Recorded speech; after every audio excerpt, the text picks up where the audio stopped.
All right, so we're starting our live stream. Great. Good morning. Let's see. 2, 3, 4. We have 6 voting members, so we're getting on our way. We don't quite have a quorum yet, but we're on our way.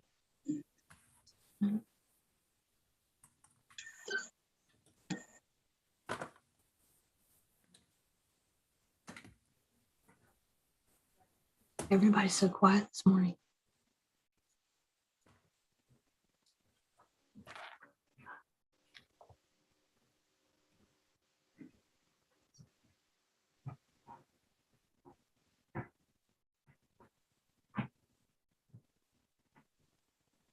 So Katie, if you want to go ahead and share your screen so we can make sure that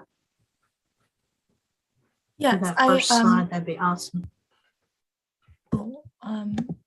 I am uploading the link to the website for the live stream. Oh, But that will take just a second if that's okay. that's totally fine. Yes, we need to make sure that people that can get to the live stream if they choose to. So that's great. Thanks for doing that. I can confirm it's working. I logged into it and saw our faces on YouTube. So 1 second, I will share in just 30 seconds or so.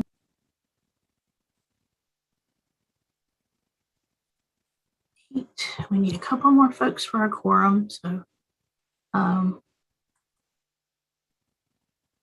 we'll just wait.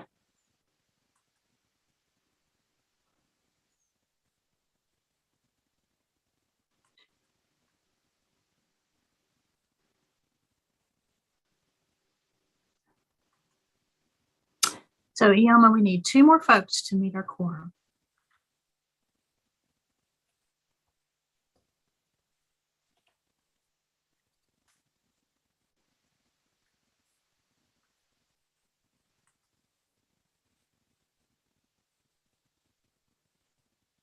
Thanks, Katie.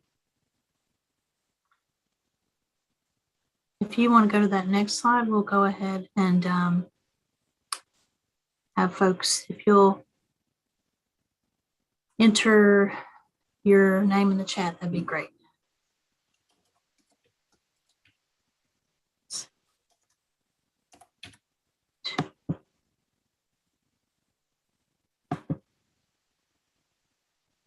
Five, 6, 7, 8, 9. We have a quorum, Ioma. Ooh, wonderful. Okay, thank you. Good morning, everybody. So good to quote unquote see your faces this morning and have you with us this morning for our governance committee. You can see in the on the slides.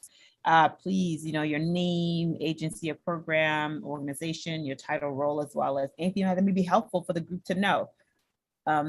So thrilled to see a lot of you guys here. Anything in particular in the chat box we need to flag right now? I don't think so. Okay.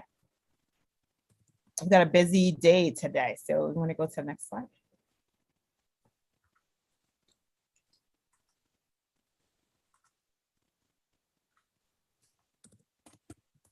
You want to go through this one, Linda, or should I go ahead and do that? Go ahead. Okay. So just obviously, I know we've been together. I mean, we've been on Zoom for 1.5 years and counting. But just obviously first know that we are live streaming. So that's important to note. And just to remind us about virtual meeting protocols, mute unless speaking. Obviously, it helps with the noise. Camera on is feasible. We want to try to recreate being together in person. Use a chat box at any time for your comments, questions, queries, all those kind of things. And of course, always, give each other grace and give us all grace, and especially the staff. Be patient with technical challenges, and if there are issues, obviously feel free to chat, flag Melinda or Linda or myself, and that will be helpful. If you have to leave early, message Melinda via chat box. I know some people have already sent her an email about potentially leaving early, so feel free to do that if something does come up. So again, just so glad to see you all here today. Next slide. Anything else there? Hey, So you want to take this one? so, Or you have sure, I can do it. I wanted to mention everyone that we're joined today by our new senior director for our scholarship program, Dr. Marina Mendoza. You received information about her joining our team, so she'll be part of our Durham PreK team that works collaboratively with all of our partner agencies. So I wanted to make you aware that she was joining us today, and we'll look forward to in the future having some opportunities to have folks get to know each other. Today's agenda, we are trying to make sure that we allow some quality time toward the end of the agenda for a fund development discussion. And so we're going to try really hard to keep to our schedule, and obviously we'll adapt as needed, but we're going to work hard to stay on track. We need our meeting objectives today. We're going to need to approve our meeting notes from both May as well as August. Those notes you received in advance and also are part of your agenda packet that was sent again today. We're going to share some program updates, realizing that this is a September meeting and the program hasn't been operating quite as long in the school year yet. And so some of the in-depth program updates will really happen in our November meeting. We'll do a broad budget overview. We're going to talk about some student teacher survey results and a program overview about our student enrollment.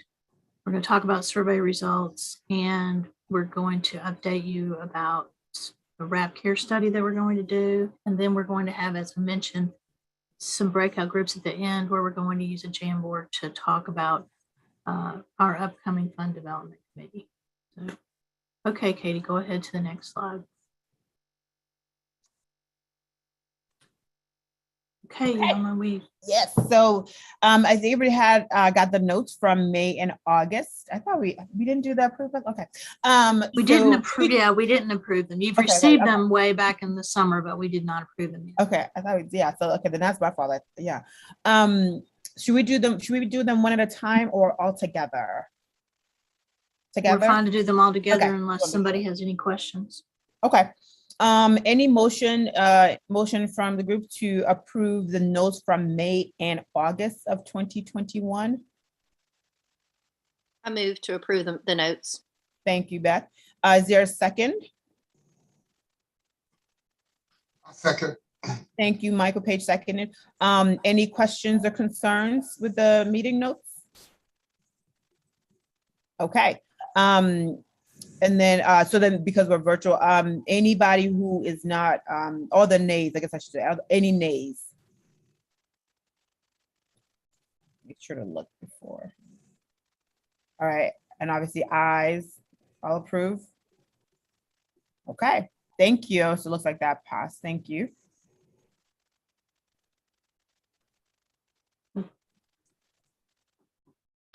Okay, so we're gonna dive right in and I'll just hit the highlights. So for the school year 2022, we're all providing live service to children. We don't have any virtual classrooms happening. Fingers crossed for this year. Inclusive of the seats that receive graded funding, there are 53 sites with public 4-year-old preschool in school year 2022.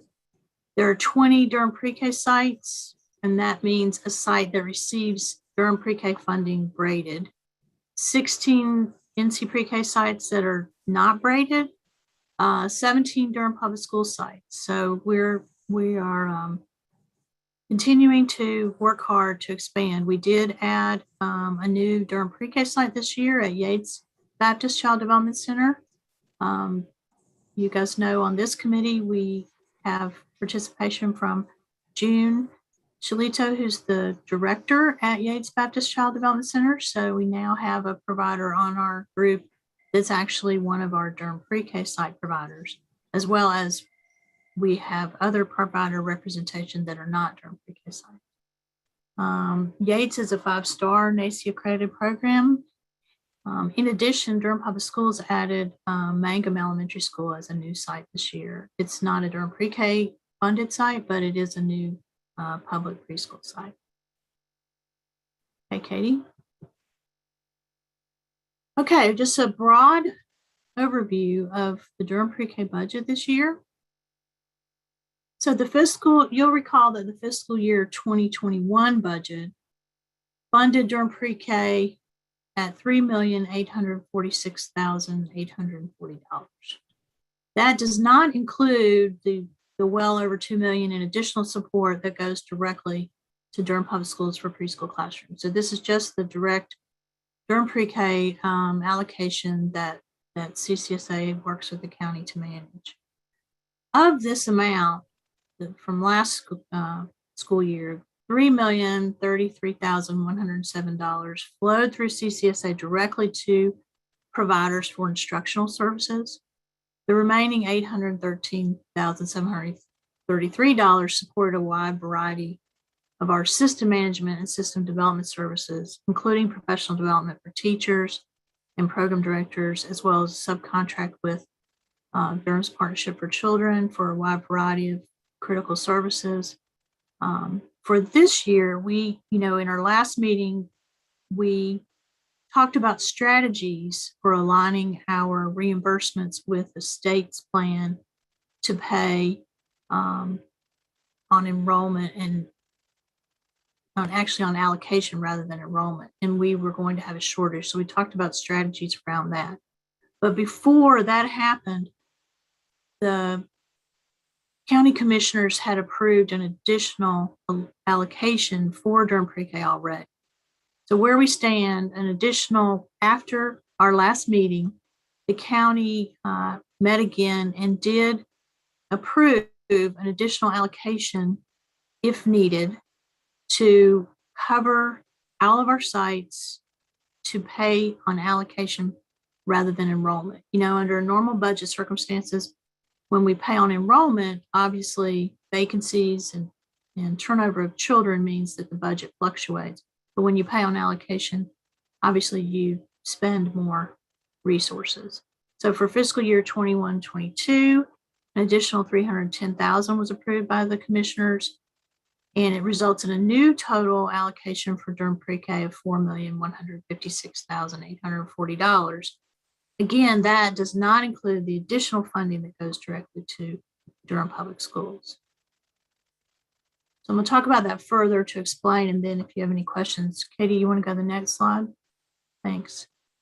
So the bulk of the new funding will support additional instructional services. That means, so additional seats were added, with smaller amounts of additional funds to support program management costs, as well as the implementation of some activities that were suggested in the equity plan that was adopted by this group, by the governance committee last May, after the quality subcommittee had spent a year studying various issues of barriers to access, as well as developed a plan for equity. And that was presented to this group last May and adopted. So the additional funding, the priority being first to expand seats and then to align the payments to the NC PreK COVID-19 plan to pay on allocated seats regardless of enrollment. And then in the system management budget, that increase was spread over quite a lot of initiatives. One, to enhance the technical assistance by funding additional staffing time, covering the cost of the online application portal, which was quite expensive, that we added. It's a tool, but obviously sometimes you have to pay substantially for some tools, but it's a yearly cost. And then also to expand our capacity to do developmental screenings for children who speak Spanish, as well as to continue professional development around cultural competence and development of some anti-racist curriculum. We'll talk later about the extended day and wrap care options that we'll be studying, but we'll talk more about that. But this truly in the budget, the priority is always to expand and serve additional children. Are there any questions about the budget?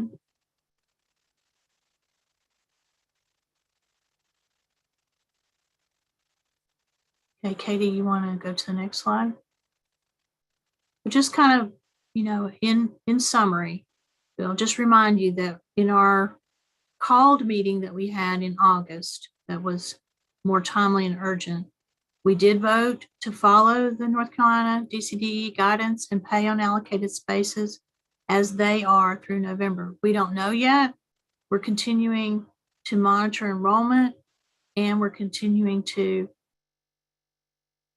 keep our ears out to see when DCDE will make a decision beyond November. We just don't have a sense of what they're going to do at this point. Of course, our priority, working with all the partners, our priority is to fill those seats and to have it not be an issue that we're paying on the allocation rather than enrollment. So, and also you'll remember in the last meeting, some of you weren't able to be at our last meeting. We did vote to suspend parent fees for school year 22. And that was a significant, I have to share that we've had such positive feedback about that from families. In fact, there were a few families that had initially turned down their seat that we went back to let them know that the parent fee had been waived. And some of them did choose then to enroll. So, the reality is that many families are struggling across all income groups, and the parent fee will continue. What we are doing is, as children enroll, we are still analyzing their income status in order to assign an amount that they would have paid. So just for our data purposes, but obviously they're not having to pay it. So I saw, Beth, that you were happy and put in the chat that you were happy about that. I know you were the person who made the motion to waive the parent fees. And I know that I just wanted to be sure you knew that there had been strong parental feedback positive to waiving that. So Thank you for sharing that. We're hearing from so many parents who are struggling. I so appreciate that. Thank you. any other questions about the budget before we move on just to talk a little bit about enrollment?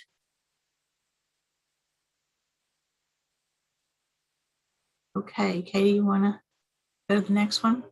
Okay, I know this slide, this is like funny looking when you first start looking at it. So this is just to update you where we are. Now, first thing to know is this is just as of the 20th, and it is a dynamic environment, and families are still enrolling, and we are still hearing from families who are still taking a wait and see approach because they are still fearful. But there are 500, to explain this slide a little bit, there are 511 seats that receive funding through local dollars through Durham PreK this year. So we call them different things based on our allocations. So you'll be reminded that a Durham PreK only seat is a seat that the local dollars are paying the full cost. Okay. So you'll see our goal is to keep that number lower. Then there are 635 NC PreK seats in Durham, and of those, 341 are what we call a Durham PreK enhanced seat. So a Durham PreK enhanced NC PreK seat means that we are braiding funding with NC PreK and paying that enhanced amount for them to meet higher standards. So you can be an NC PreK program and not be Durham PreK, or you can be both an NC PreK and a Durham PreK program. So right now, I know everyone's concerned. We're paying on the allocated seats. We're actually making our first payments at the end of this week. We're turning those in for payment. But people are concerned, and some people worry that enrollment will falter since we're paying whether a child is in the seat or not. But we are working hard on enrollment. Right now, there are 73 NC pre-K seats that are vacant, and there are 36 Durham pre-K seats vacant. Of those 36 Durham pre-K seats that are vacant, 22 of them are at Whitted, which is our standalone Durham Public Schools pre-K site. Right now, enrollment stands at 86% of the NC pre-K and Durham pre-K seats. So given the environment with COVID, we're pretty pleased with that. Last year, we only enrolled active participants, 622 total. Of course, last year, we had a combined virtual and in-person program. And some families, obviously last year was a little bit different, although this year we find that families are still, of course, extremely hesitant. But right now, enrollment stands at 696. And this is not inclusive of standalone Head Start seats or Title I seats that are not braided. So these numbers are just referring right now to the NC pre-K and Durham pre-K seats. And we hope in November when we come back, we'll have a more comprehensive picture across all the public preschools about enrollment and the numbers. But I did want to update you, given that you agreed to pay on allocation. I think we're feeling really positive that families are anxious to get their children back to in-person learning. And we're trying to, of course, follow all the safety guidelines in order to assure that there are no problems with that. Any questions about enrollment?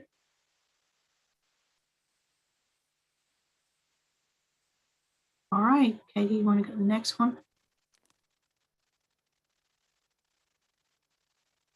So I saw that Beth put in wondering about what the impact of potential vaccination for younger children might be.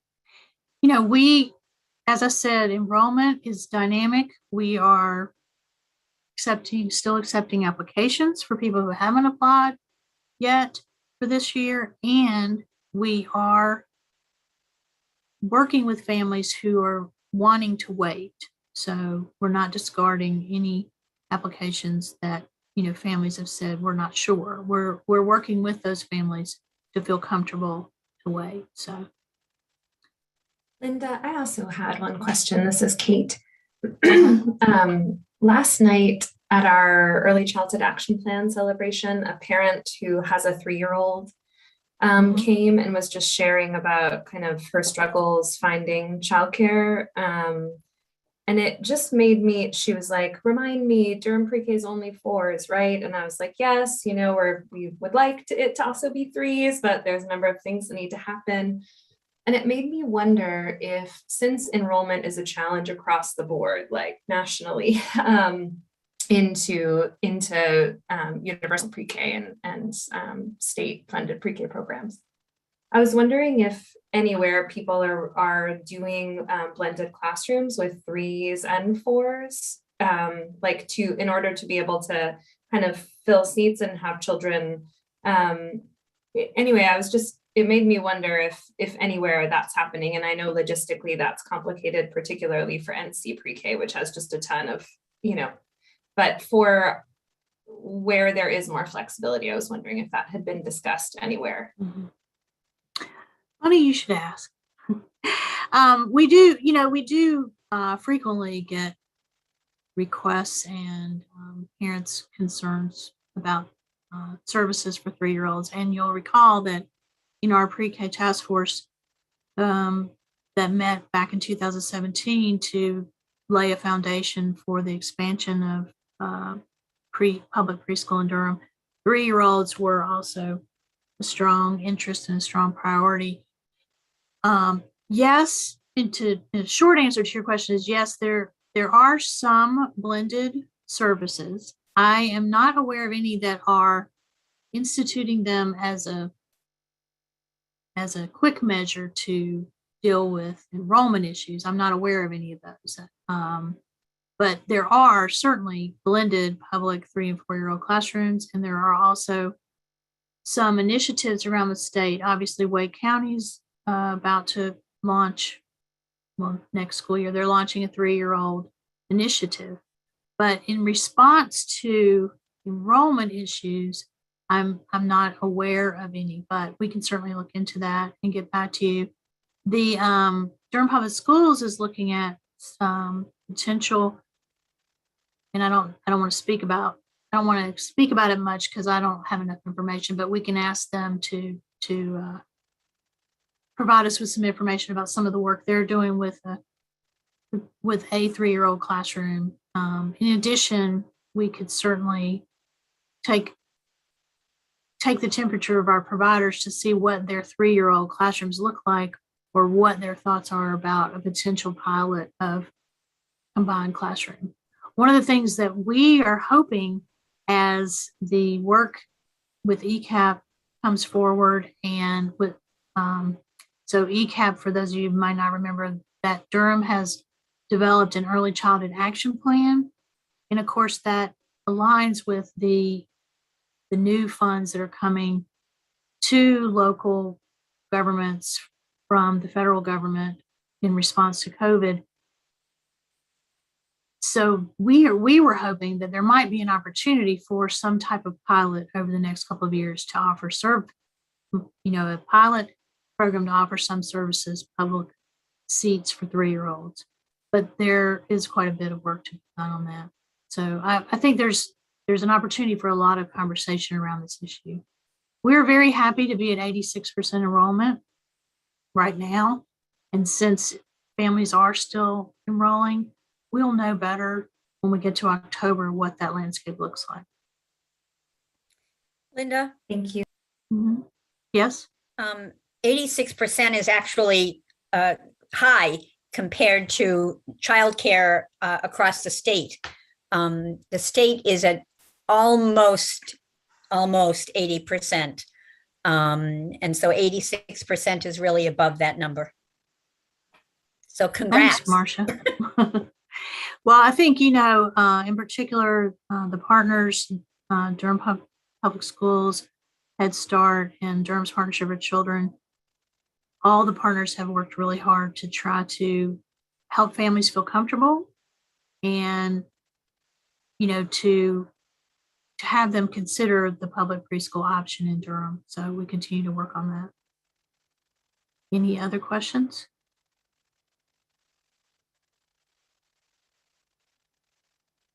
Okay, so this slide is updating you where we are with teacher supplements. And I was actually hesitant to include this because it's just really too soon. You'll see that right now we are still collecting teacher information. You'll recall that our budget includes a supplement that is paid to sites to support them in hiring more credentialed and highly seasoned teachers. So our goal is not only to have strong pay and compensation for our teachers, but it's also to not have a private childcare program hire based on what they may need to pay someone. We want them to hire based on the most qualified candidates.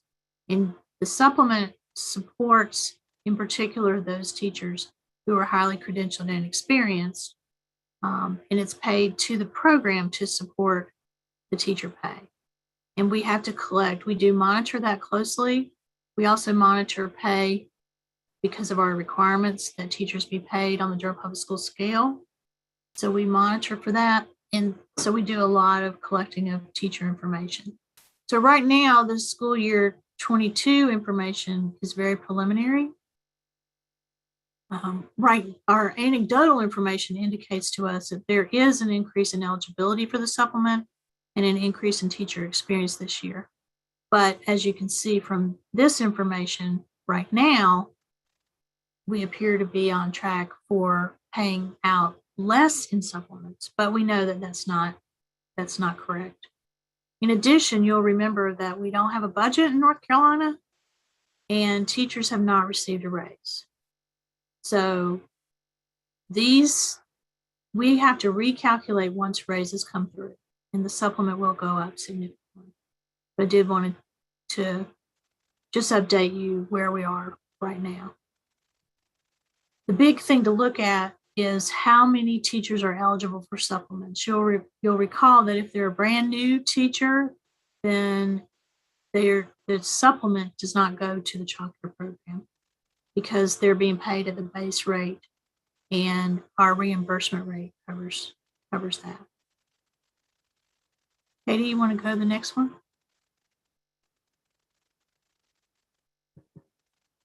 Okay, so right now, this is where we are. And again, I'm not going to spend a lot of time on this just because we're continuing to collect information. But right now, our median salary for certified teachers is standing at $48,048.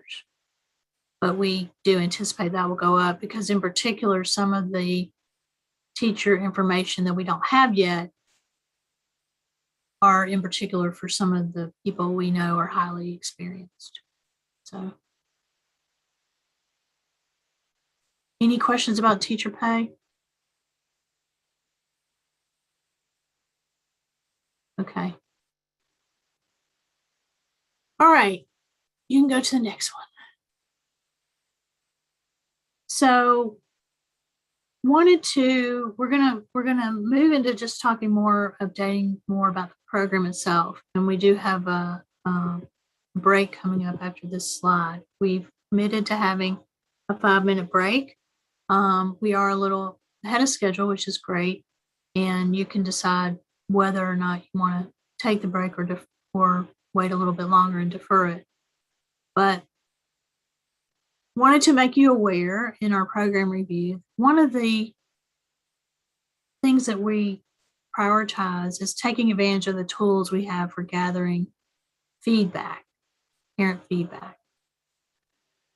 We have an intern project that's going on right now to examine in depth the Durham PreK Universal Registration Portal. We use what's called SurveyMonkey Apply.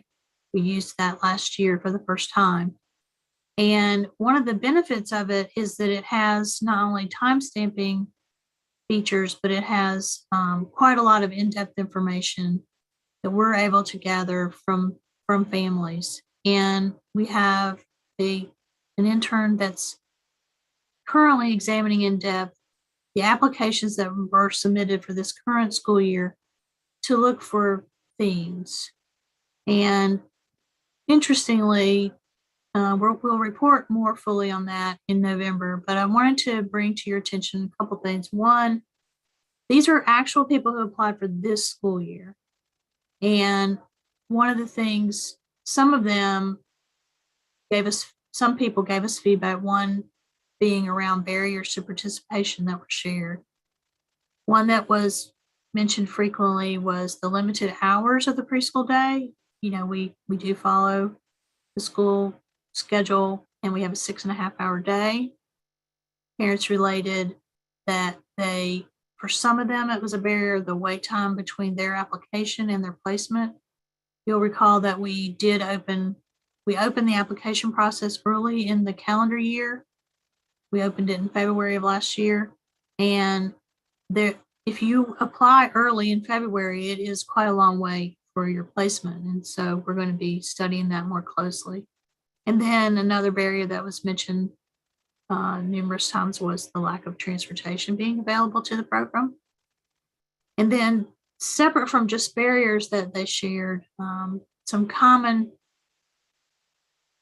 on the declined or waitlisted placements. So if a family's offered a seat and they decline it or they ask to be placed back on the wait list because they're not ready, many of the applicants noted that they needed wraparound care, what we call before and after school.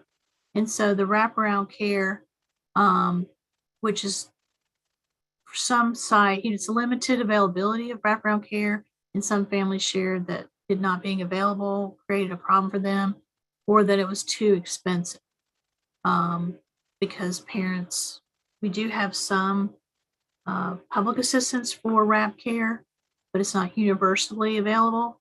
And there is a parent fee for wrap care. It's a barrier for some families and meant that they would decline their seat. Some families reported that they had selected a different program or arrangement And again, some folks really focus on that transportation barrier. I just got a notice that our recording stopped. Do we know anything about that? Maybe Melinda got booted. Cut off? Let's see if she's still on. See her. Yeah. It looks like maybe Melinda got kicked off. It's still live on YouTube. Oh no, she's here. Okay, well, we'll just keep going. I didn't know if that was a problem. Does anybody have any questions up to this point? I'm not able to see the chat, so if there are any issues that we want to address, Yoma? No, there's no chats in the Okay. So we look forward to using the tools that we have, and we're always working hard to be a data-driven program, and we want to use the feedback that families give us. And so this is one way. It's not the only way, but it's one way that we'll be taking a deep dive into the information and always taking a continuous improvement approach to try to make sure that the program is responsive to barriers and to parent feedback about the processes. Linda, just quick question. What is the average wait time between the application and placement again? That's one of the things, the average wait time is one of the things that is part of the interns project. And that's something we'll be able to share that information actually in November. But just anecdotally, we opened the application last year in February, and the earliest families would have gotten a placement was in June.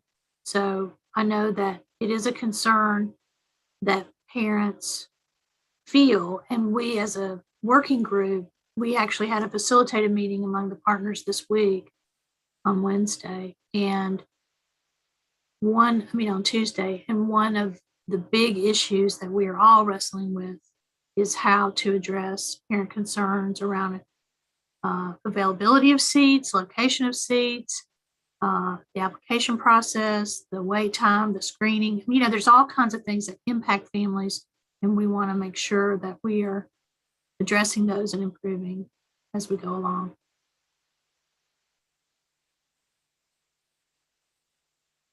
But from the SurveyMonkey, we'll be able to specifically tell you about how long people waited. That's one of the beauties of our tool, and we look forward to having access to that kind of data.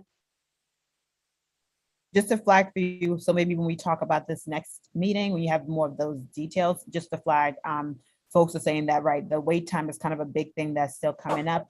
And then others obviously spoke about sort of the transportation issue and obviously the RAP fees, right? And then the length of days. I think the things you mentioned are exactly what others are hearing as well.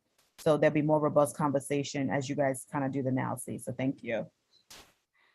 Yeah, and remember that what we do, those of you who have a strong interest in this area, we have a quality subcommittee of your governance. And that quality subcommittee, really, the purpose of that is to really take a deep dive into the issues around barriers that families experience, access issues, larger issues of supports that are needed. So that quality subcommittee is a really good place for you to, if you want to get involved and contribute, that anyone is welcome to be a member of the quality subcommittee. And we will come back to this group in November with some higher level data, but the real analysis and discussion from the staff's analysis will go to the quality subcommittee for discussion and review.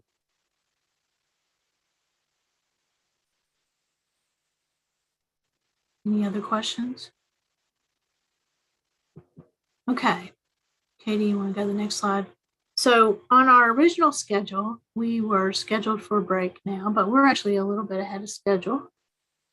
And so what's your pleasure? Do you want to take a 5-minute break now and then move on? Or is it a little, or what's your preference? Linda, can you, like, what's on the next, what's our next part on, because maybe a little program review. I mean, I say go Yes. ahead. I said if we're gonna do a Survey break. data. Yeah, so then I think if we take a 5-minute break, that'd be great. Maybe come back at 10:15. Okay, Okay. well, we'll reconvene. We can reconvene at 10:15 and we'll start, at that point, we'll start taking into a little bit deeper dive into some of our survey data.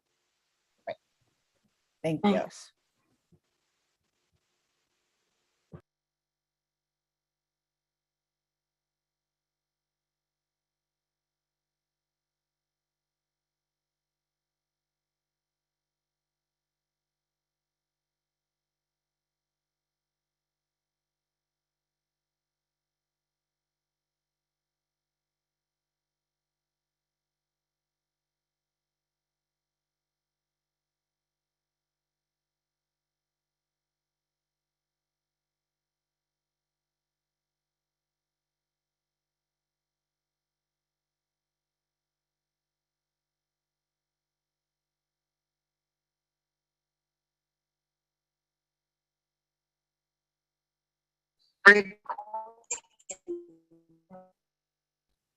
Yeah, on a break.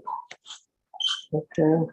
I want to alcohol supply to announce that you've been selected as an interview with Purpose Learning I think Lab. somebody We're isn't muted.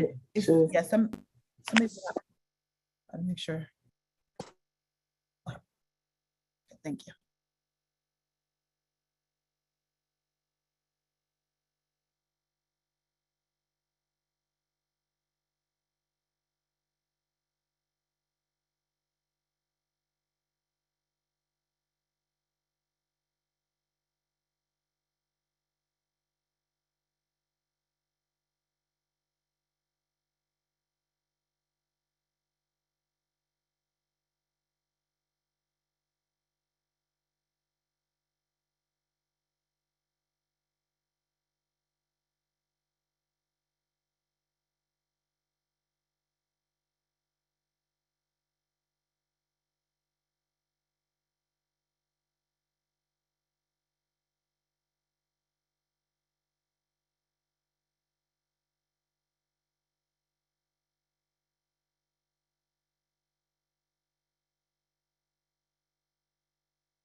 Okay, it's 10:15. We can all come back. That'd be great. Thank you for that break time.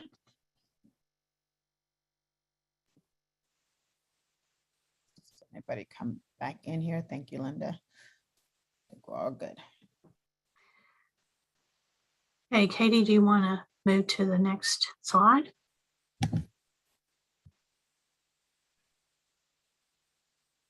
Thank you. So before I dive into this, did anybody think of any burning questions during the break that you want to ask before we get started?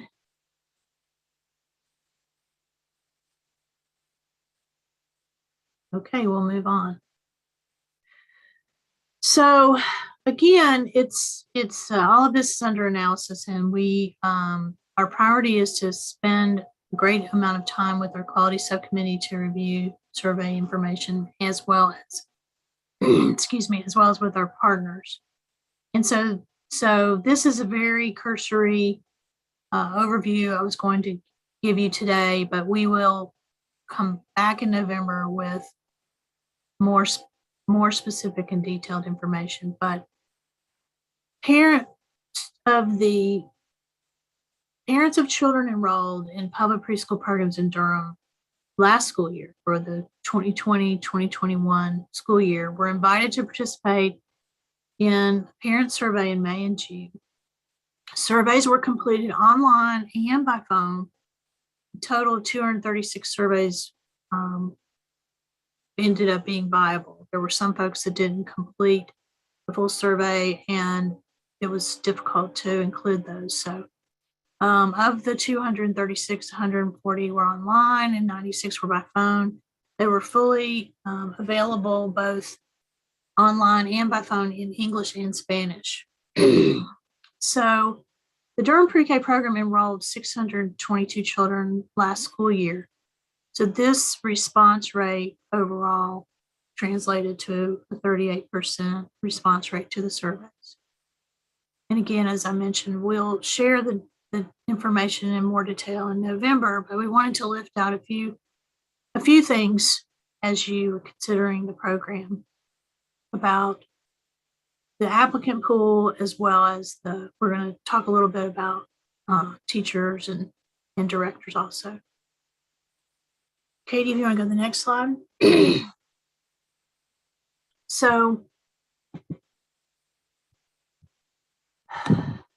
it's always important to know where things stand. And I've already mentioned our response rate, but within the categories of programs, and this is, some would say, well, this is getting deep into the weeds, but we wanted to just give you an overview of the fact that of the 252 Durham PreK enhanced students, so you'll recall that an enhanced seat is one that is braiding funding.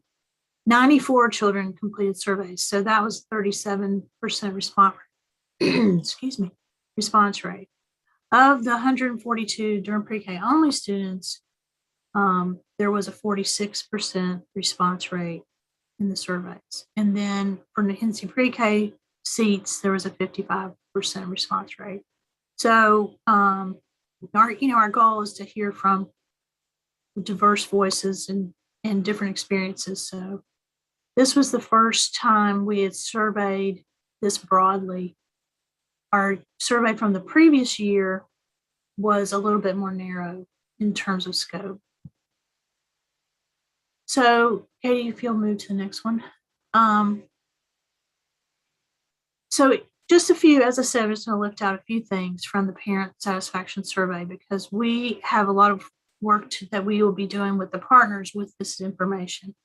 And we all want to use data to grow and improve the program. And so these are just some basic things to pull out.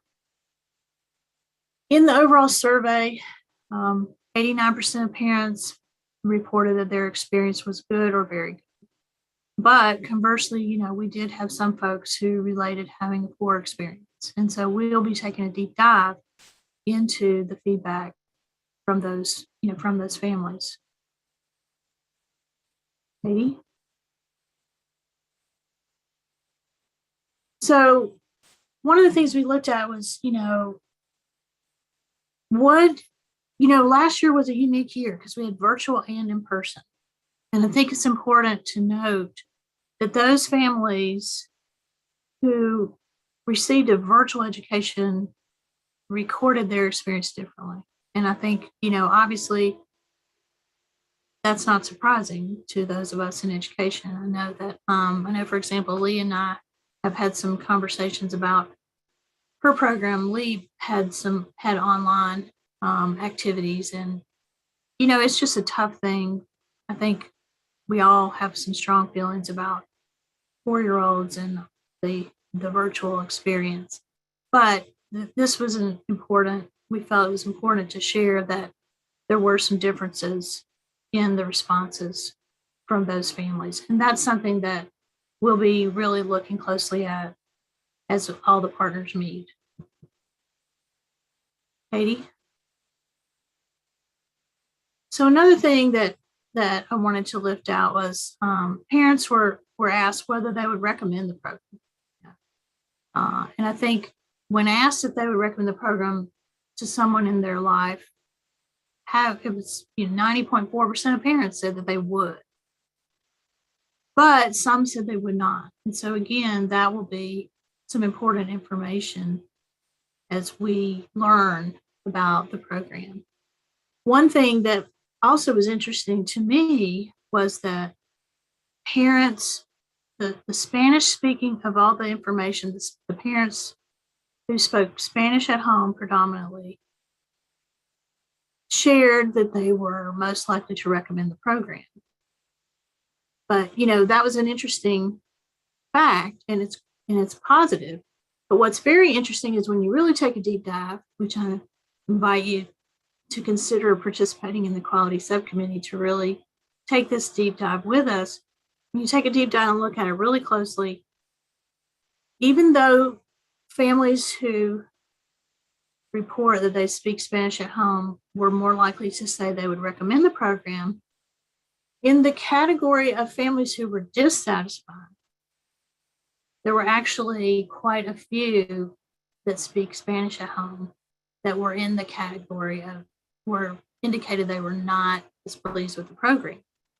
So it's a very interesting situation where you want to really look closely at all the information, and we want to use everything that we gather to, obviously to make improvements going forward. Hey, Linda, just before you go on, I wanted to flag that there's a conversation in the chat, right, just about the great work, right, that happened, in 2020, 2021 with the teachers and what they did both in person, but also virtually, right? To have, any of us would take 85% at anything. In many ways, again, we're not saying that it's perfect, but even for virtual to be 85% means that the teachers were doing quite a bit of heavy lifting and the programs and the providers. So I think it's also a huge thing. And I think, for 90% of parents to say that they would recommend it to a friend or a fellow is actually really something really important to sort of, clap, to really obviously be very happy about it, as shown in the chat box. Again, looking at the sort of the bifurcation with those who select Spanish as their home language, having both sort of like positive, but also like there's some issues I have. So I think being able to uncover that for those who speak Spanish at home is, I think, would be important, and for others. So again, we know it's only 38% of those who responded. So obviously those who tend to respond tend to be a particular group of people. But I think it's still important to sort of applaud all the work that the team did, but also the staff, the teachers, and the program leaders for such positive feedback. But others, you can't say enough about the teachers. Really. Last year, well, always being a teacher is a challenging experience, although rewarding. It's also very challenging. But I think that transition to virtual was a tough time, and even though people have referred to some negative comments in social media and in the chat and all kinds, in Facebook and things like that, we want to study those and learn from them. But we also, in many ways, I think a lot of us working across the partner agencies I think we just feel grateful that it's not way worse. Because I mean, really, I think having virtual for so many of our children last year just represented a big strain. And then conversely, those teachers who were teaching in person last year, the burden on them, the fear and the concern for children's safety and their own safety, I mean, it just can't be underestimated. I mean, when you think about the environment in our early education programs across the board, and many of our programs are struggling with staff shortages then last year and now. And obviously, I think the fear just permeates everything for people. I mean, obviously, I'm not saying anything that we don't all know, but I think we can't lift it up enough to really commend those folks who are working on the front line in person with children, and then also those that made that shift to virtual.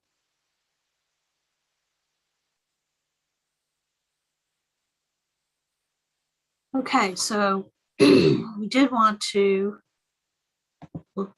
talk about also what people indicated they thought, needed to be addressed or needed to be looked at and changed. So parents were most likely that when they were asked to talk about the aspect of the program that needed to be changed the most, parents were most likely to identify transportation to the pre-K site as the aspect of the Durham PreK program, public preschool programs that most needs to change. They also shared that parent opportunities and events, as well as flexibility of hours that the pre-K site is open, those were second and third most common responses. I think, that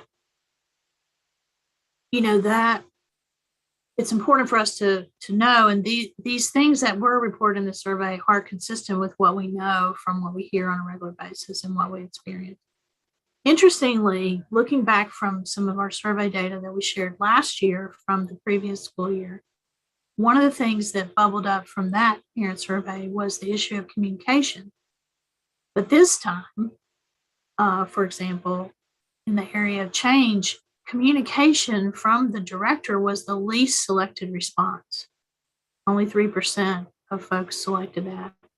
So I think that that's interesting hopefully that meant there were some improvements in the area of communication for our families. I just saw it pop up that Jamaica addressed that issue about the fact that of parent opportunities and events was mentioned. And you do have to wonder how much of that is all of our need for connection. And obviously last school year, we rarely had opportunities for events or, there was definitely a decrease in opportunity in that area directly related to the pandemic. So, Linda, so this, I feel like I hope maybe at another meeting or some other time, we can talk a bit more both about the transportation issue, right? Because it's come up, obviously in this, it's come up, and we hear that often in many places. And so it becomes a transportation, or is it an option of where we need to think about the location of places that are really more central that, people can walk to. And so I guess I'm always sort of debating, talking with families about, is it about the transportation because it's far, or is it preferable that you want something much closer that you can actually walk to, right? That we see in other communities. So I sometimes just wonder about some of these things. And so I think at some point, whether those who are much closer to the families to figure out, the transportation issue, is it a location or transportation, and what is preferable, right? That especially with a program for young children, right, being on public, on sort of transportation of some sort, is that preferable to being closer? So again, I would love to eventually have that conversation, just so that we don't make recommendations that is not getting at the root of the main issue, right? So that's just something for us to think about as well. Can I add something to that, please? yeah, please. This is Lee. So some of y'all know that we do have transportation in Nuestra Escuelita, partially because we're a half-day program, and we just know it would be just really, really hard for a lot of parents if we couldn't, especially we have many more kids on our school bus going home than coming in the morning, because a lot of parents just can't leave in the middle of the day, which is understandable. I want to piggyback on what Ioma is saying about proximity. And I think that that's true. I think transportation is essential no matter where you are. But I also think that proximity is important, even if it's not walking distance, because for so many parents, even the price of gas or just the logistics of going a long way make it untenable. And so many of our families, we've watched over the 8 years we've been doing this, families having to move literally every year. More and more kids of our bus are like on our bus are 2 miles further away, 5 miles further away. Our route is so disjointed now that we're actually doing 2 runs for each route because we've got kids in such disparate locations. So I think both are important. And I look forward to a fuller conversation about transportation sometime too. I do too, Lee. Guys, we've been doing transportation too since my businesses have opened. And it's actually the only way that 90% of our families get access to quality care. So transportation is a huge need. And going forward, especially in this hard financial climate, that's the only way we're going to get children and families into settings where they can receive quality care now. It's really bad. We've got 4 buses. We've got 3 buses and 2 vans, and they're all over the city. We're having a harder time doing the school age kids. Now we're having a lot of demand to transport children that don't even go to our programs that are in school age settings. The parents really gotta work. They just gotta work, and they can't get there at 2:15 and pick the kids up and go back to work and things like that. So transportation moving forward, looking forward to the future, is going to be a big barrier if we don't address those concerns. And Darnella, you and I can be missionaries here to say, while it is a pain in the butt, and I want to underline that, it is doable. And we just gotta do it by any means necessary. We gotta go. Yes, That's it my is a feeling. pain. It is a pain in the butt. It is a full-on program by itself. The Yep. monitoring of it, the Insurance, recognition, maintenance, but everything. it's worth it for the families. That's the only way we've been able to sustain our families and get them here and actually sustain the businesses offering transportation. We've been doing it from day one. So it really works, but it is a huge undertaking, and its benefits far outweigh the risk. But you have to have, you have to be consistent with it, have tight procedures in place. You have to have people that are committed to it, to make sure things don't happen in the transport of children. But it's going to be so necessary going forward in the future. So necessary. I will remind you that our equity plan that the quality subcommittee spent last school year working on identifies as, one important barrier is the transportation issue, in addition to the issue of before and after school wrap care. And those things do often go hand in hand. And again, I invite you, those of you who are really interested in this topic, if you're not already participating in our quality subcommittee, those issues are really discussed in depth and planned for this year to have further discussion. Transportation is complex, but it is in many ways formulaic. You can quantify and look at it. And so obviously some further work in that area. For example, Mecklenburg County Preschool, MEC PreK, they chose to have a per child fee that they would pay if they're private contractors, if they're private child care sites offered transportation, and they started out with an $80 per child per month fee that they agreed to pay. But what they found was that they didn't feel there were enough of the private child care providers who had the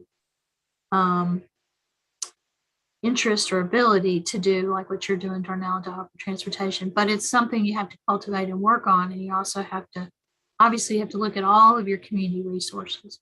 And I know that Jamaica and her team at Durham's Partnership have done a lot of work to look at where sites are, where families live, and make every effort when possible to assign children to either close to family's home or their work, depending on what the parents' feedback is. But it is a complex issue, obviously. And because transportation is not just a given, it is something that we have to really, really look at and work hard at. So you'll be hearing a lot more about that as we move forward, because we're going to really spend a great amount of time analyzing. We know also that we have, I don't want to call them childcare deserts because I'm not sure they qualify as deserts, but within our county, we don't have the spread that we want to have yet in availability of public seats across the county. And there's a lot of reasons for that. But we have improved with our expansion, but it continues to be an issue. And that, of course, relates to transportation also.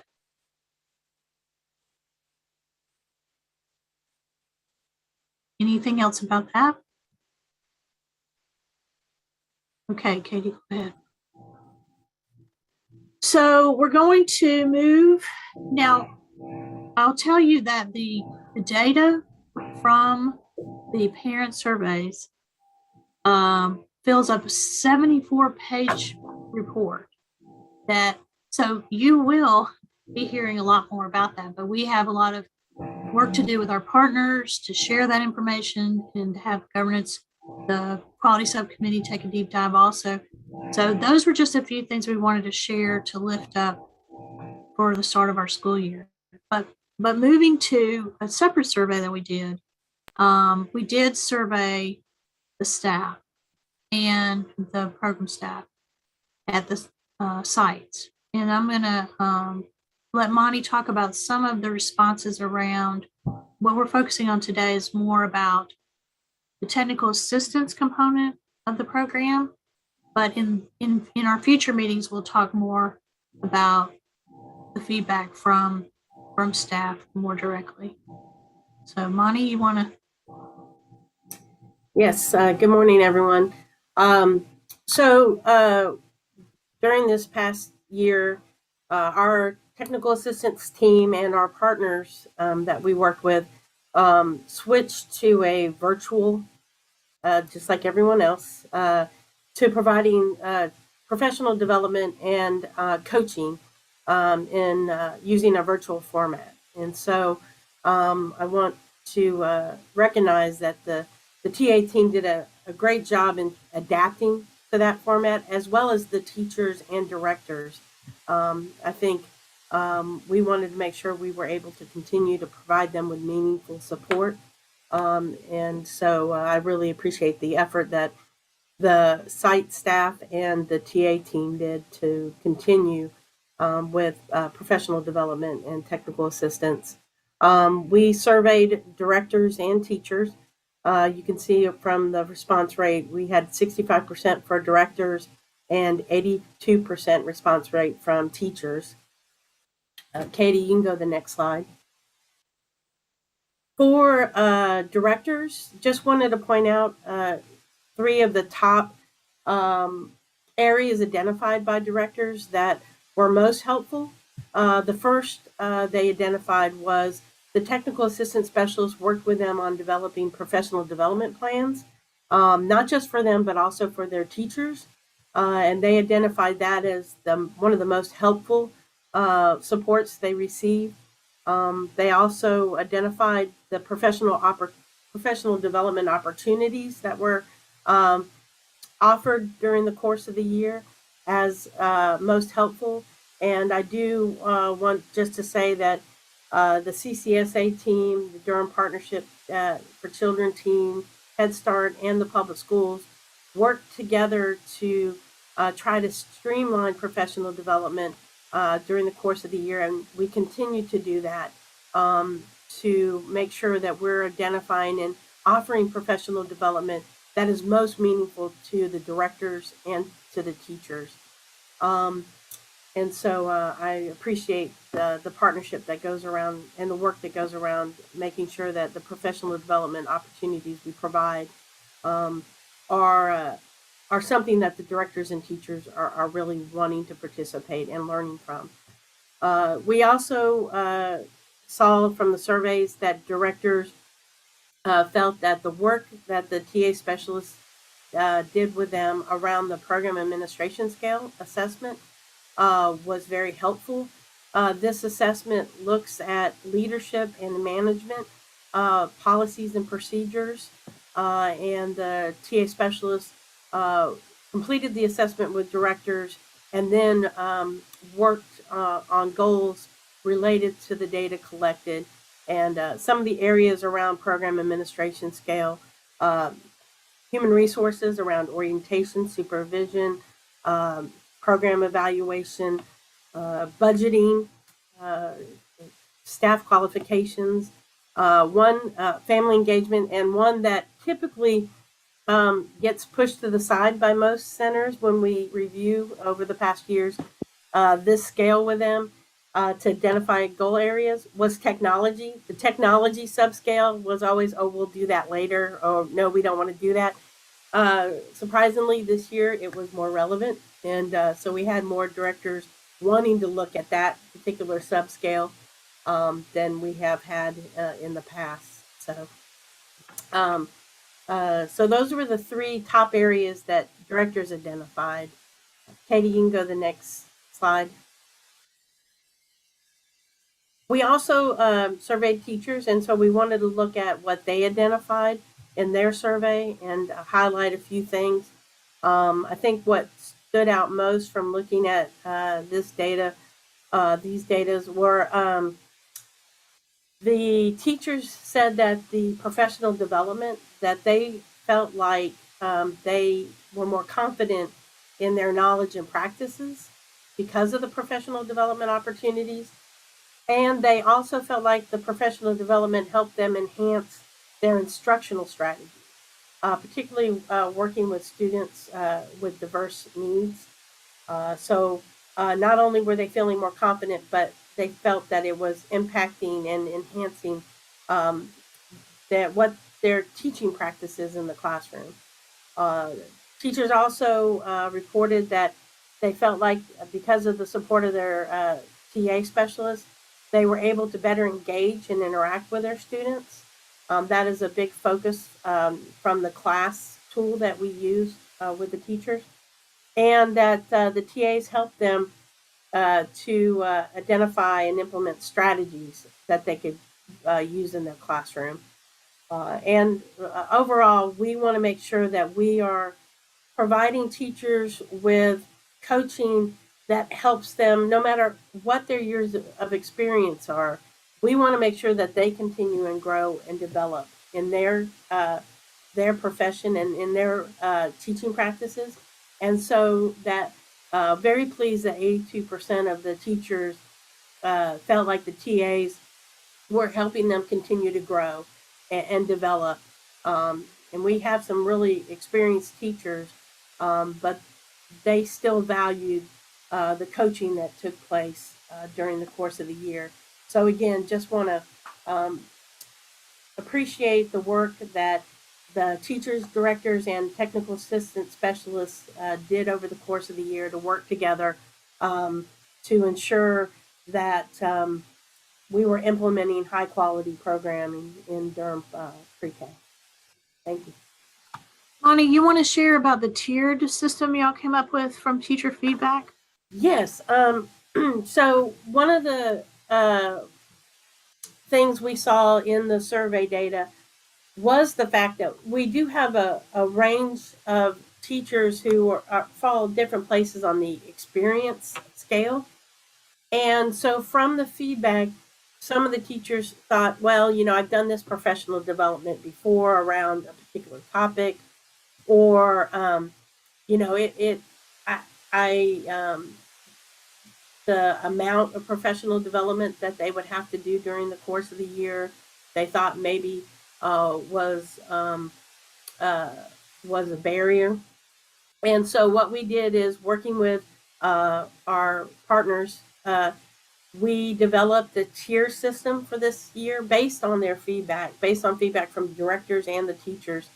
And so based on a teacher's education and experience level, um, they would fall either in tier 1, 2, 3, or 4. And so based on what tier they fall in is what professional development they would need during that course of that year, and how much, the frequency of professional development. And we really try to focus on, as the tiers increase, as a teacher receives more experience, the professional development is more geared towards a more experienced teacher rather than a teacher in the first or second year. So making sure we're really targeting professional development based on their need. And we also move to more choices. So instead of saying to teachers, you have to attend these professional development opportunities or topics, we give them a list of topics and a list of trainings, and they can select which ones they feel best meet their needs that they want to attend. For a year 1 teacher, the professional development, or a level tier 1 teacher, the professional development is more targeted and more directed. Like, for example, if they're in their first year, then they're required to take MMCI, making the most of classroom interactions. But as they go up in tiers, they really are able to be more independent in selecting what professional development best matches where they're at. So Monty, I saw in the chat that Yoma was asking about if there were opportunities for peer interaction and support. I know that you guys, the TA team, hosts a community of practice. We host the community of practice sessions. We also, for teachers who have taken that first year of MMCI, we continue to host a quarterly peer group for them, so they can come back and talk and have time to network and discuss and reflect with their peers. And we also do directors meetings. And so we try to provide them with opportunities to network and can make connections with their peers. I think that's one of the great things about making the most, starting them out in that course, is it really is a reflective course where they are beginning to build that network with other teachers from other programs. So we've tried to implement opportunities for them to continue that as they grow in Durham PreK and in the profession. Thanks, Monty. Thanks, Lonnie. And I want to say this is really just to see the numbers of where teachers feel like they can apply the knowledge. And we don't get that a lot from a lot of TA that we've seen across the country. So I think you guys at Claire doing something really special to be able to have teachers who are really being responsive and positively responding to these. So kudos. Thank you for sharing. And I think it's important to know that the Durham's Partnership for Children's TA team works with the TA team at CCSA. So I think the collaborative emphasis strengthens those activities very much. Okay, Katie. So I'm going to just kind of wrap up our survey discussion by saying, what are our next steps? So as we've mentioned several times before, we'll be reviewing information more in depth with the Quality Subcommittee. We'll be sharing all the pages and pages of information with our partners so that they can help us decipher and unpack all of the different, the nuanced information that we can learn from the data. We'll provide you with some additional information for your learning at the governance meeting in November. And we'll also be discussing it at the directors' meetings. We'll also likely, the plan is that we will, you'll remember we have a teacher newsletter and we also have a community newsletter as part of the program. And we will compile some information and have some articles in those newsletters also to give feedback back to the community as well as to the community of teachers. And of course, we'll put information, probably after the first of the year, we'll put information up on the website once we've had an opportunity to really review everything in depth. Okay, you can go to the next slide, Katie. So quickly, just want to update you about the quality. We've talked a lot about, I feel like I've hammered you about the quality subcommittee, but it's an important subcommittee of your governance. And I've reminded you before that the committee spent all last year really examining the cultural and racial competency issues. And one of the key facts that came out of that work is,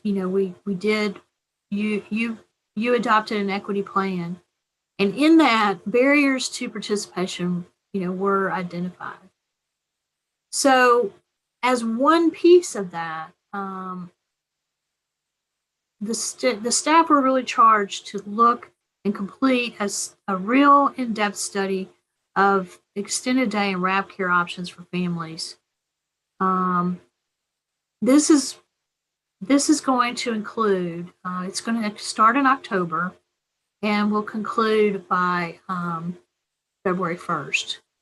We're going to really research wrap care options and strategies across North Carolina as well as across the country, look at different methodology for providing it. But importantly, we're going to meet closely with directors across Durham to try to explore with them what the barriers are to them for offering wrap care.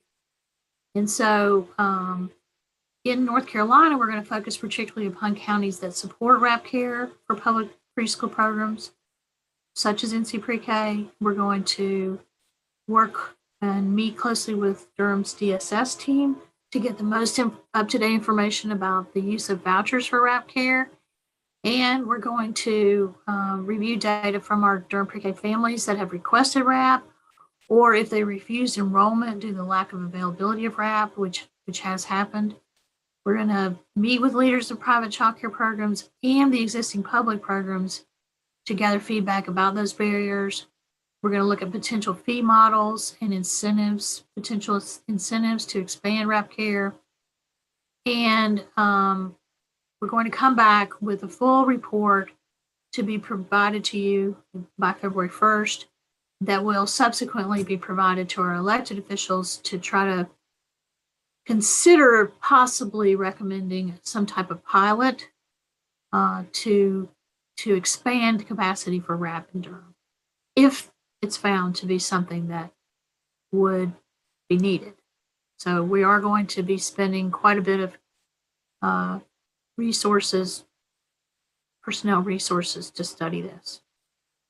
And then lastly, the quality subcommittee this year will continue its work looking at the issue of the needs of bilingual emergent learners. And also they've planned to look more fully at the trauma-informed care resources. So that quality subcommittee is quite a robust group. And if you're interested in it, you can reach out and we'll connect you with that group. Next slide, Katie. Okay, so Ioma, we're at the part of our agenda where we're going to talk about our fund development needs. And I know some of you might be like groaning inside because this is so challenging, and it's an opportunity though we're excited about. We've been charged with trying to work to build a robust plan to sustain Durham PreK that integrates resources from a wide range of sources. And of course, right now, just for your information, we have had donations to Durham PreK. They've been donations from primarily from some family donors in Durham, and those we do have on our website the very basic opportunity for people to donate. But we have not worked toward having a plan as yet in the area of fund development. So we thought we would take some time to break out in groups. And, Yama, I don't know if you want to say anything about this particular initiative. I mean, yes, if I may, I feel like, we've been fortunate to be funded by the county and obviously be fully supported, right? But of course, part of what we wanted to do was to make, high quality early learning experiences through Durham PreK available to even more families. And so I think part of really what we're seeing across the country is, right, people understand the importance of value of early care education, not just for children, but also for families. So I think we're trying to really figure out how do we bring more resources to obviously support the work to continue, but also to expand access in many ways. And I think make it really a stellar program that we clearly, and even just from the feedback that you guys have received from parents and also from directors and teachers, it clearly is an important part of sort of the city, right? So being able to provide more access will be important. So I think this is where I think hopefully, when we go into our groups, we can really think, really strategically about, how can we identify priority areas, potentially, funders. We know that there's various public pre-K funded across the country, including some in our state. So being able to really think about how could we develop a really, robust, but also innovative fund development plan. And for those who are, I know I see people hopping off, for those who are not able to give thoughts now, I think feel free to also send thoughts after this meeting as well. So I hope we can have a robust conversation and come back to discuss what are some of the things that was shared during your small group. Okay. Yeah, we do have some folks that have to leave, but what we will do is we'll share with you the Jamboard link in case you want to weigh in on, outside of the meeting. So Monty, I'm going to turn it over to you. You've put the Jamboard link in the chat. Yes, so I put the Jamboard link in the chat. So what you'll need to do is click on that link and it'll take you to the Jamboard. I'm not sure if you've used the Jamboard before, but basically it's really simple. So what you would do is click on the link and it'll take you to the Jamboard. You will be divided into 3 groups. So group 1 will put their responses on the first slide. Group 2 would go to the second, and group 3 would go to the third. And then you can record your thoughts using sticky notes. To the left side of the screen, once you click on it, you'll see there's little tools. There's a little square with a couple lines on it. That's a sticky note. You click on that and you can type in your thoughts, and then once you hit save, it'll post it on the Jamboard for your group. If you can just click on it and move it to what question you are responding to. There are 3 questions on the Jamboard for you to respond to. And then we'll come back together after the groups are finished. And if you can designate a presenter to kind of share the thoughts, the 2 most important ideas your group came up with. And what we'll do is when we come back, we'll share the Jamboard so everybody can see the responses. So Melinda's going to send us to groups. Does anybody have any questions before we move to the groups? I know a lot of people are having to leave, and we'll look forward to having some good small group discussions, and we'll fill in those folks that had to leave.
Wow, that 15 minutes went by fast. It sure did.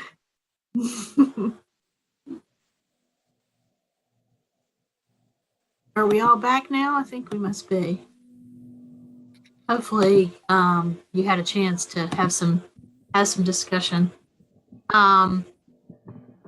So you may or may not have had a chance to designate a presenter, but maybe you can volunteer someone to do it. But I know, and a lot of people, have to hop off, but we do want to review the slides. Can you pull up the Jamboard, Katie? Oh, Or- Katie. Or Monty- Monty, can you do it? Yeah, I'll stop sharing, Monty, if you want to. That way you can manipulate it how you need to. Yeah.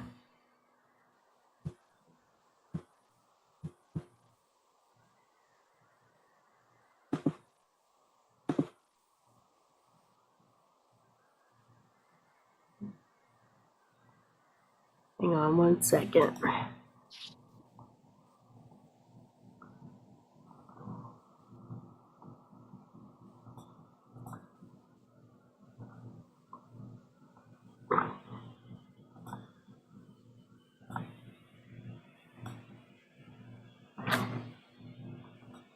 Okay. Hopefully everybody can see this now. Yes, we can see it. So we'll start off with group 1. So this is group 1 slide. Yeah, the bottom post-its are cut off, just FYI. Okay, let's see if I can move it so that they can. So Jamaica, it's between Yeah, you that's and I to talk. You want to do it or you want me to do it? Because I don't think Xavier can. Oh, you're pointing at me. I think Kate did a lot of the note taking in our group. I can't see this Jamboard, it's too tiny. Okay, hold on, let me go to my other one. So you just want us to report out the main points, is that right? Or whatever you feel like you want to share. I mean, we want to make sure you feel good about what you're sharing. So, I mean, we talked a lot about just the need that there is the need for more funding and how do we engage the business community in this conversation. So really that was a big focus of what we talked about is what's the message? How do we get the message out in a way that is attractive to the business community and so that they understand it? How do we connect that message to the economic recovery that we're in the middle of, and without childcare, we're not going to be able to move forward. We talked about I'm reading. I feel like that was really the bulk of our conversation. And then I can see that big post-it, is there a business champion already in Durham? Right. I think that is Jamaica. Add. I see you've unmuted yourself. Add. Yeah, one thing that was kind of a topic that we jumped right in on from the beginning was just talking about where we would like to see private funds focused. We figured that it would be smart to keep public funds and private funds kind of separate, still supporting the program overall. And so we kind of discussed and were seemingly in agreement, I think, with focusing using private funds more towards before and after school care and transportation and things like that. Thank you.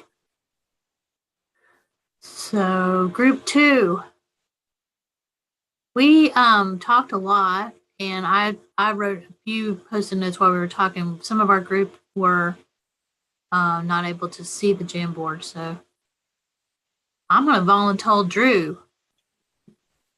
All right. So, we had some conversation in our group about sort of, we had 2 providers and Linda and me, and sort of the providers' level of comfort sort of having CCSA do outreach to families. And there was some discussion about that, but we also agreed that that was not likely to result in game-changing sort of levels of funding although it may still be important for sort of constituency building and so on. I think we're in agreement that, major funders of whatever sorts, whether, foundations and groups outside of Durham or corporate sponsors in Durham, are probably going to be more likely to fund, a pilot of an add-on component, right? Or something like that. But in the same way that, private companies aren't interested in sort of funding ongoing just public education, we're probably less likely to find big foundation or philanthropic or private funders for sort of our base pre-K operations. Not impossible, but unlikely. And Durham doesn't have a lot of corporate headquarters, which puts us at a slight disadvantage. One point I was busily making as time expired was that Linda had mentioned raising money for evaluation. I also think a sort of an evaluation that we might run that showed that Durham PreK is quite an effective pre-K program might put us on the map in a very different way for to compete for national big time national funding from foundations, right? Because I think I think at least the public perception, right, even if this isn't totally true, that sort of pre-K evaluation is a little bit of a mixed bag, and that people agree that high quality pre-K programs can really make a difference, right? But programs that can prove that that's what they are, right, specifically are a little fewer and further between, right? So if we can kind of put ourselves on the map, sort of showing that we are one of those, our chances of getting bigger funding for more full expansion or whatever, might be greater. I probably missed some things, but Linda, I don't know if you want to fill in any blanks. No, I mean, I think we were really fortunate to have Darnella and June in our group, and that provider lens is so important. And that was one of the things, the idea that done carefully, it may be a good way to engage parents in some portions of it. And then, of course, wanting to find those identify and find some key business leaders. Darnell had shared about the fact that, Amazon is deeply into our community and may be a potential option for some resources. And then, of course, we all know that Duke is a huge component of our community, and we want to be sure if we were looking at developing a plan that we engaged with them, as a resource. So last group. So last but not least. Certainly not. We were talking along the same lines as everyone else. We want to make sure that we're not supplanting public funds, and so we might identify some pilot ideas or specific ideas. We want to make sure that we are tailoring our message to various audiences and talking about our impact, preparing them, having our data together to make the impact argument. I think and we talked about having ambassadors who could share that information. I think the thing that hasn't been mentioned is we briefly touched on the idea of having perhaps professional advisors engaging the support of an organization like Moss and Ross or something similar to help us create our fundraising plan, and recognizing that it would need to be a long-term plan. That it might take, we need to be realistic about the amount of time it would take to launch it and have it actually be effective. But it's gratifying to hear that we were all coming up with a lot of the same really great ideas.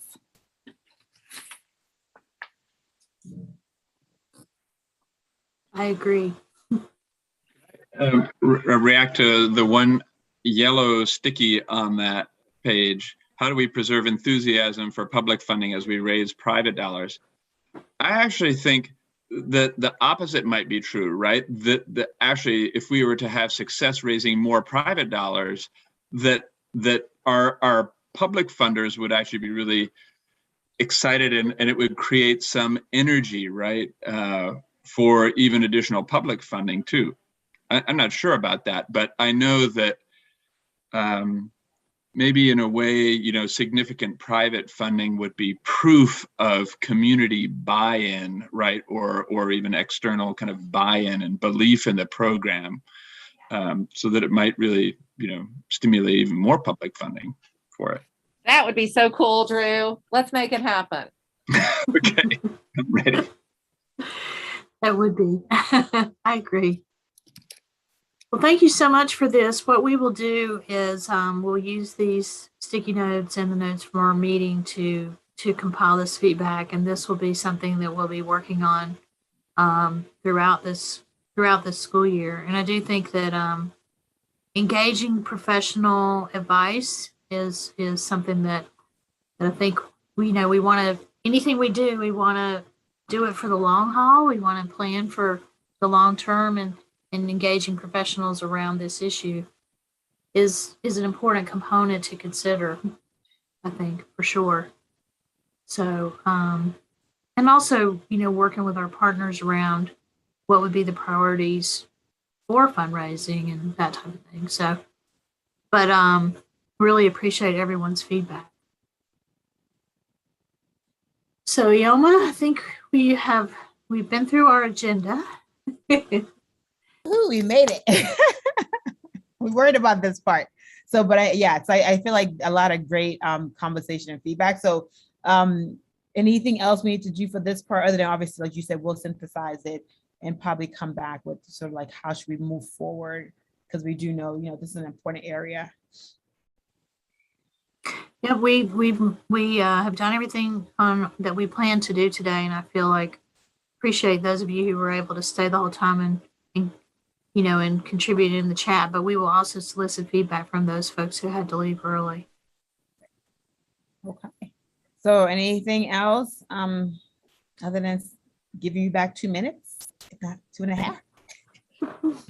And thank everybody for joining the meeting and just being so contributing to it. Thank you so much. And thank you, Linda, Monty, and the whole team for all the great information you shared and the work you're doing. Thanks. Hope you guys